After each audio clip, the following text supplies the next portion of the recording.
विद्यार्थियों, कक्षा 10वीं के सब्जेक्ट अलजेब्रा में आपका हार्दिक स्वागत। लास्ट वीडियो में आपने प्रॉब्लम सेट 5 के क्वेश्चन नंबर 14 तक के वीडियो देखे हैं और आई होप कि आपको सवाल समझ में आया है। विद्यार्थियों, मैं बार बार कह रहा हूं कि ये जो लेसन है वो बहुत ही इंटरेस्टिंग लेसन है और आप अगर इसको सवाल को समझ करके यदि आप रिवाइज करते रहेंगे तो definitely will get a good marks in exam. Okay विद्यार्थियों, चलिए आगे चलते हैं और देखते हैं हम क्वेश्चन नंबर 15। विद्यार्थियों, क्वेश्चन नंबर 15 इस प्रकार से है कि अंकों 0, 1, 2, 3, 4 की सहायता से 2 अंकों वाली संख्या बनानी है। आपने पहले भी बनाया हुआ है, आपको ये 0, 1, 2, 3, 4 ये अंक दिए गए हैं और 2 अंकों वाली संख्या बनानी है। इसके पहले जो भी आपने सवाल हल किया था उसमें था कि अंकों की पुनरावृत्ति न हो, मतलब आपको जो डिजिट्स होंगे वो रिपीट नहीं, जैसे यहाँ पर 1 है तो 11 नहीं होगा, 22 नहीं होगा, 33 या 44 नहीं होगा। बट इस सवाल में क्या दिया हुआ है कि अंकों की पुनरावृत्ति की जा सकती है, मतलब अंक जो है वो रिपीट हो सकते हैं। तो निम्न घटनाओं की प्रायिकता या संभाव्यता ज्ञात करो। तो घटनाएं कौन सी हैं? तो इसमें कहा गया है कि जो घटनाएं हैं वो है अभाज्य संख्या होने की घटना है, संख्या 4 की गुणज होने की घटना है और वह संख्या 11 की गुणज हो। तो सर्वप्रथम विद्यार्थियों, हम जो अंक दिए गए हैं इन अंकों का हम बना लेंगे नमूना अवकाश। तो यहां पर हम लिखते हैं कि अंक 0, 1, 2, 3, 4 से बनने वाले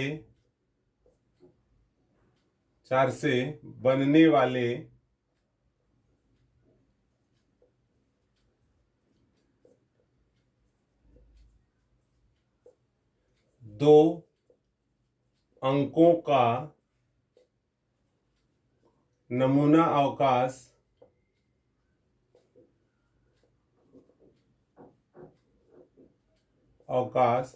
S है।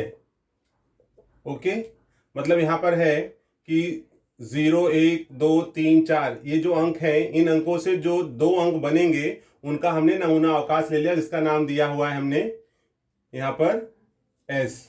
यहां पर हम लिख देंगे माना, मतलब ये जो भी हम कुछ कर रहे हैं वो मान करके कर रहे हैं। Okay, now S equals to, तो विद्यार्थियों अभी आप देखोगे इसमें जो आपको S दिया हुआ है उसके अंदर क्या करना है, आपको नमूना अवकाश बनाना है। तो इसमें 2 अंक लाने पड़ेंगे। 2 अंक कैसे आप लाओगे? देखिए 1 और 0 10, उसके बाद में 1 और 2 12, उसके बाद में 1 और 3 13 और 1 और 4 14।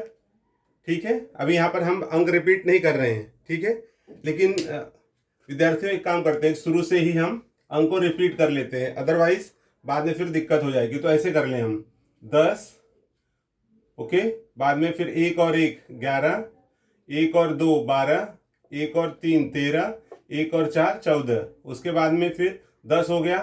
अब यहाँ पर 2 और 0, ठीक है, 20, फिर 21, 22, देन 23, देन 24, और क्या हो सकता है 30 30, देन 31, 32, 33, 34।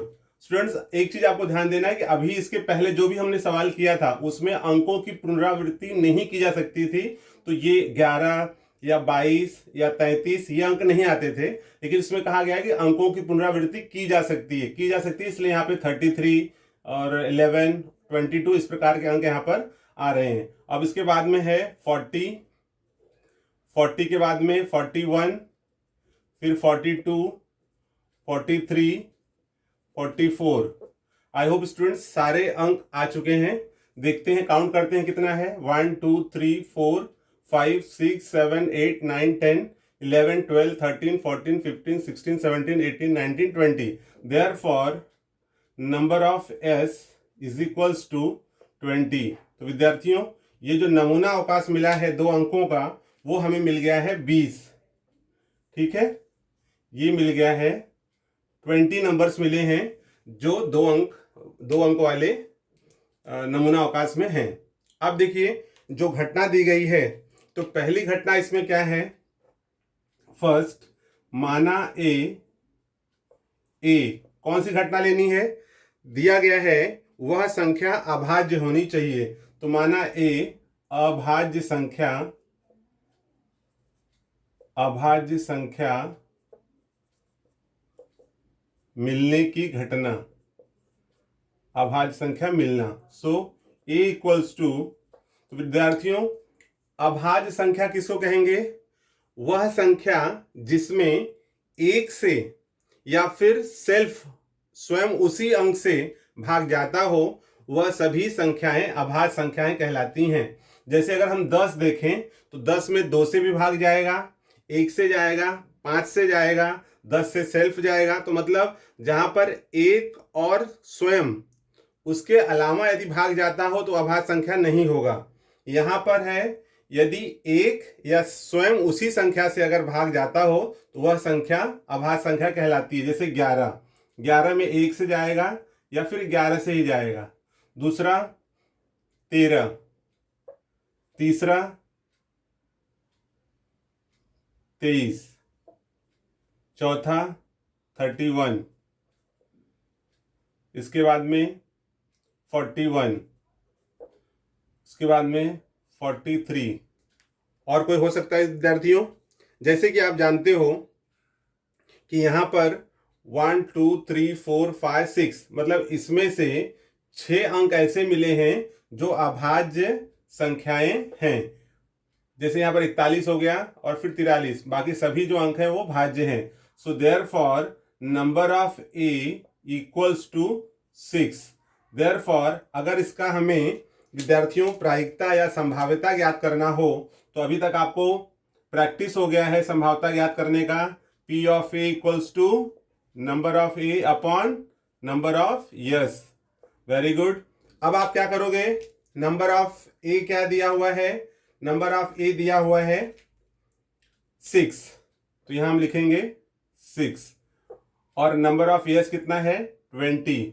इसको कट करो 2 के टेबल से, 2 3 जा 6, 2 1 जा 2, 3 upon 10। Therefore P of A is equals to 3 upon 10। तो विद्यार्थियों ये जो अभाज्य संख्या मिलने की जो प्रायिकता है वो है 3/10, 3 अपॉन 10। ओके, तो इस प्रकार से विद्यार्थियों ये हमें मिल गया है। इसको भी बॉक्स में डाल देते हैं। ये पहली घटना क्या थी, अभाज्य संख्या मिलने की प्रायिकता। तो अभाज्य संख्या मिलने की प्रायिकता है 3/10। चलिए हम आगे बढ़ते हैं और देखेंगे कि दूसरी घटना कौन सी है। विद्यार्थियों दूसरी घटना है वह संख्या जो 4 की गुणज है। तो यहां पर दूसरी घटना हम लिखेंगे, माना B 4 की गुणज संख्या, 4 की गुणज संख्या। So therefore B equals to, विद्यार्थियों 4 की गुणज मतलब इसके अंदर 4 से भाग चला जाए, तो यहां पर हो जाएगा 12, 4 3 12, 12 और फिर 4 5 20, उसके बाद में 4 6 24, उसके बाद में 32, उसके बाद में 40 और उसके बाद में 44। तो इस प्रकार से विद्यार्थियों आप देखोगे number of B is equals to 1 2 3 4 5 6 मिल गया है। तो माना ये जो 4 की गुणज संख्या मिलने का जो नंबर्स था वो 6 है। Number of B equals to आपको 6 मिल गया है। और अब ज्ञात करना है स्टूडेंट्स कि संभाव्यता क्या होगा या प्रायिकता कितनी होगी। तो प्रायिकता का सूत्र हम लिखेंगे P of B is equals to number of B upon number of S। Number of B कितना है 6, नंबर ऑफ S कितना है 20, तो ये कितना आ जाएगा same 3 upon 10। Okay, so therefore P of B is equals to 3/10। तो विद्यार्थियों, जो पहले का उत्तर मिला था वही उत्तर हमें दूसरे का भी प्राप्त हो रहा है। क्यों प्राप्त हो रहा है? क्योंकि दोनों के जो मान हैं वो सेम हमें प्राप्त हो रहे हैं, तो इसलिए दोनों की प्रायिकता भी सेम होगी। आई होप स्टूडेंट्स अभी तक बताए गए जो सवालों के उत्तर हैं वो आपको समझ में आया है। अब हम आगे बढ़ेंगे और देखते हैं तीसरी घटना। देखते हैं कि तीसरी घटना क्या है। देखिए, दिया हुआ है तीसरी घटना में कि घटना जिसको हम सी लेंगे, उसमें कहा गया है संख्या जो मिलेगी वह 11 की गुणज हो। तो यहां पर हम मान लेंगे कि माना